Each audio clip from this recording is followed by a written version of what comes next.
We need some breakfast.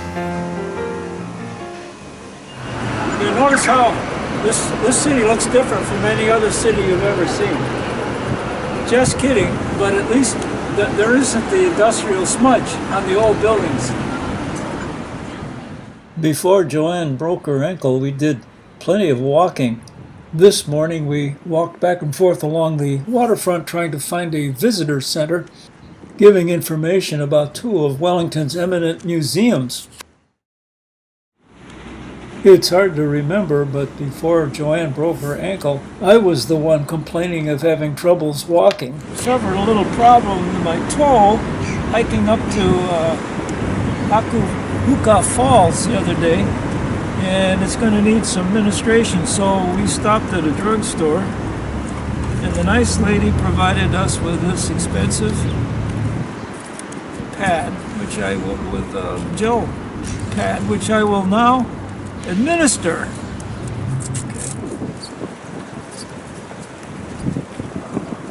Here's a kind of inner harbor set up for exhibits. There's the architectural artistry of Mr. Para, not Papa, but Para. Well, we're looking for the information center. Not having much luck, but maybe it's that way. We viewed the creations of Paramachit, these concrete constructions, but we didn't get what we were looking for. Well, we're finding that nobody's open down here in the festival, though this be, nobody starts early in Wellington. The waterfront is half deserted, and all the businesses are closed, including the information booth. We did, however, locate our museums on our own. The Museum of Fine Arts, the Wellington Museum, and the Museum of New Zealand, also called the Te Papa Tongarewa Museum. Here we have the New Zealand Academy of Fine Arts. And across the street from the Academy of Fine Arts, we will find the Wellington Museum. We went into the Wellington Museum, where we found that the building itself was one of the historical displays. The building we're in was built as a store and a warehouse, and also was used by the Harbor Authority. This is kind of like that museum in Charleston. It's a recreation of a warehouse where goods were brought into the bond store from ships. This was New Zealand's only contact with the outside world. Nowadays it's popular to say New Zealand is 12 hours from anywhere. Maybe in those days it was 12 weeks from anywhere. As an island nation, New Zealand has a rich maritime tradition. I like this painting. The Wellington Museum offers a myriad of exhibits and a myriad different kinds of exhibits. It's a collection of royal paraphernalia on display. These are all replicas, of course. St. Edward's crown and the royal scepter emblazoned with the letters ER, and way too heavy for the Queen to carry, I'm afraid. Who'd want to? Uneasy rests the head that wears the crown. This is a TV camera. I'd have a big time carrying this around town.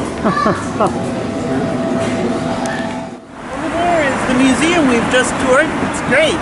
Wellington Museum. And it used to be a store, and it used to be a harbor board. In the afternoon, we toured the Museum of New Zealand, the Te Papa Museum. Te Papa Tongarewa is Maori for container of treasures.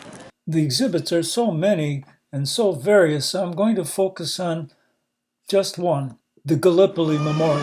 Up in Auckland, at the War Memorial, we could find no reference to Gallipoli. I don't know why, I didn't look hard enough, but it certainly occupies a prominent position in this museum. The Gallipoli campaign was an unsuccessful 7-month assault by the Allies, largely New Zealand and Australia, against an Ottoman Empire perceived to be crumbling that had allied itself with Germany. The battle to take a peninsula bordering the Dardanelles began in April of 1915 and lasted for 7 months, a mutual slaughter from which the Australians and New Zealanders ultimately had to withdraw, but not before discovering a newfound pride in their national identity. Models and dioramas, and there were plenty of those, showed how the warfare on Gallipoli was the grinding trench warfare we saw on the Western Front.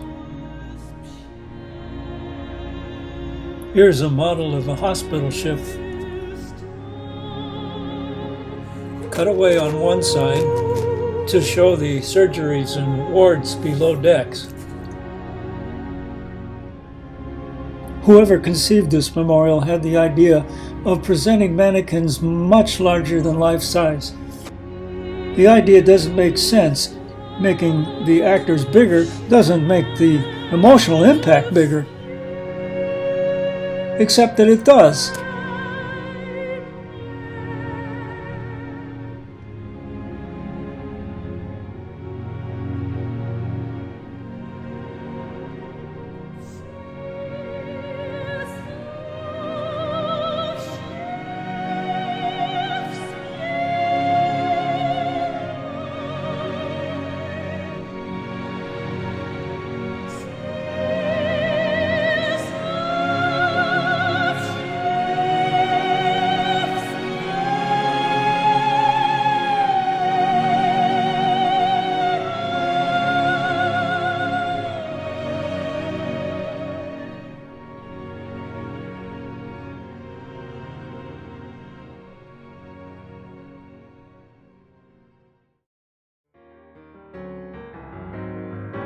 Well, here's today's walking course, looking north toward the Wellington Museum from the top deck of the New Zealand Museum.